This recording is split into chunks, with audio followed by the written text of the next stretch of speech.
이제 장관님께서는 특검이 진실규명을 해나가는데 걸림돌이 될 수도 있다, 이런 말씀들 주셨고요. 그렇게 생각합니다. 네.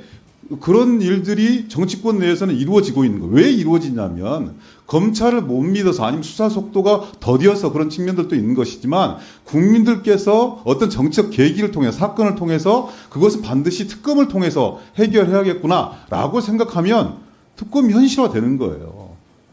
검찰 입장에서 억울할 수도 있을 것 같아요. 그래서 제가 드리는 말씀은 장관님 여당 소속이라고, 여당 소속은 아니고 집권 운영을 하고 계시는데 국민의힘 너무 믿지 마세요.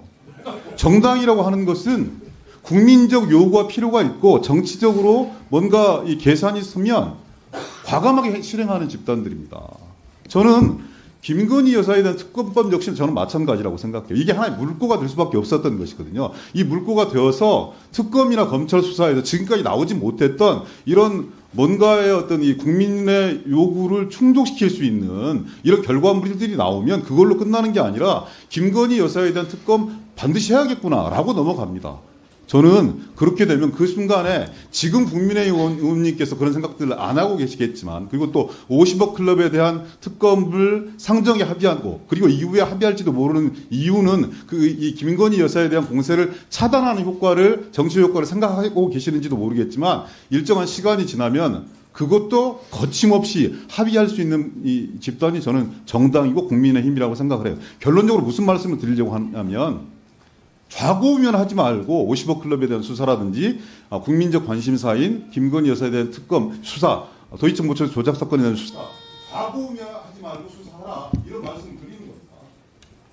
정치권 너무 믿지 마시고 국민의힘 믿지 마시고. 좌고우면 안하에 왔고요. 당연히 그럴 겁니다. 저는 진실이 규명되고 정의가 실현되기를 바랍니다.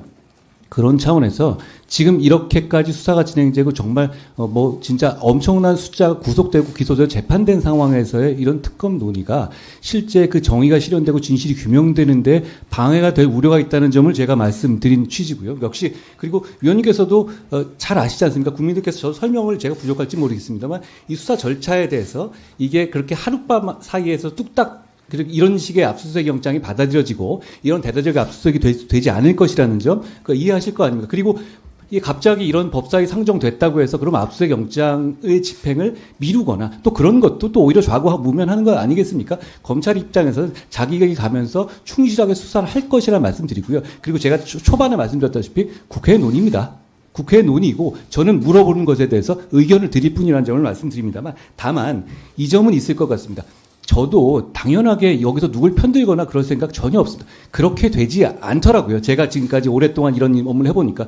그렇지만 이런 식의 업무가 보여지는 것도 중요하지 않습니까? 그런데 아까 말씀드린 것처럼 이 사안의 본류는 역시 배임인데 거기에 대해서 이미 기소된 분이 민주당의 대표이시지 않습니까? 그런데 민주당에서 그 관련해서 로비 부분에 대해서 어떻게 보면 결과적으로 수사를 중단시킬 수 있는 효과를 가지고 올 수 있는 이런 특검을 주도하시는 것에 대해서 국민들께서 오해하실 수도 있고, 그렇다면 결과적으로는 거기서 만약에 나올 수 있는 특검이 어떤 결과를 내더라도 과연 그것이 지금의 검찰이 내는 수사 결론보다 더 국민들에게 받아들여질 수 있을 것인가, 그 점도 한번 생각해 보시면 어떨까 하는 생각이 듭니다.